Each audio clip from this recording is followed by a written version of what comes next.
What would happen if you mix the most effective techniques from two of the most brutal martial arts styles in the world? You get Systema vs. Krav Maga. First up, we have Systema, also known as Russian Judo or Russian martial arts. This martial art was developed during the Cold War as an effective method of hand-to-hand combat for the Russian military and special forces.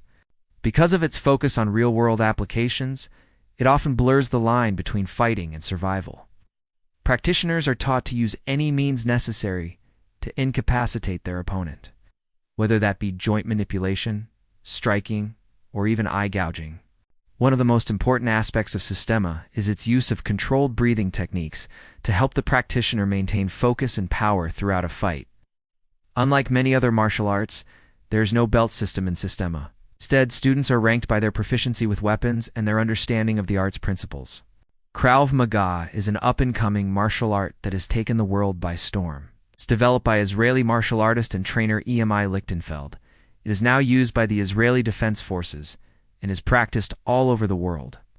Krav Maga, which translates roughly to contact combat, is a striking style with its roots firmly planted in real-world applications.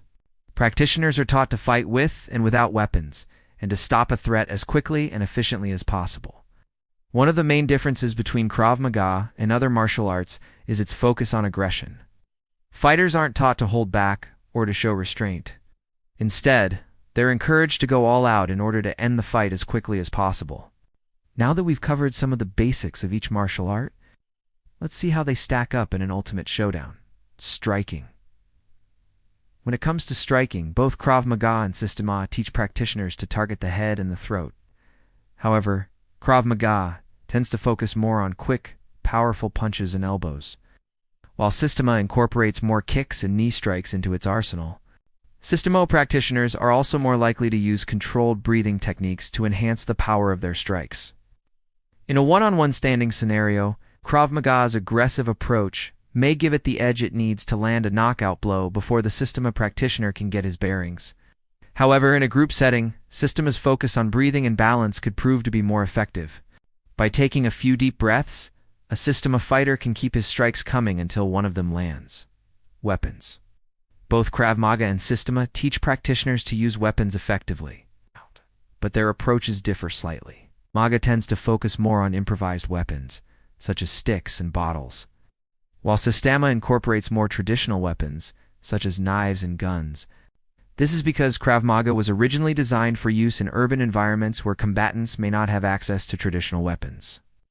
Systema, on the other hand, was developed for use by special forces who would have access to a wider variety of weapons. In a weapons-based confrontation, Systema's focus on traditional weapons may give it the edge it needs against Krav Maga. The Systema fighter's understanding of traditional weapon use may be more precise and effective than the Krav Maga fighter's experience with improvised weapons. Grappling.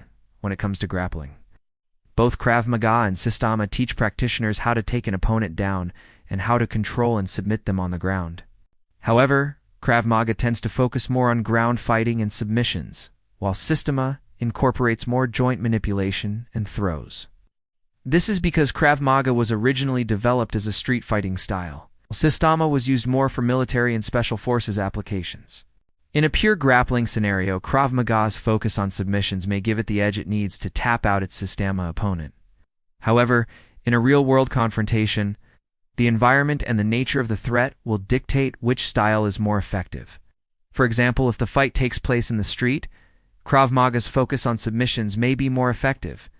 But if the fight takes place in a confined space, such as inside a building, Systema's focus on joint manipulation and throws may be more effective. In conclusion, both Krav Maga and Systema are highly effective martial arts that can be used for self-defense and combat.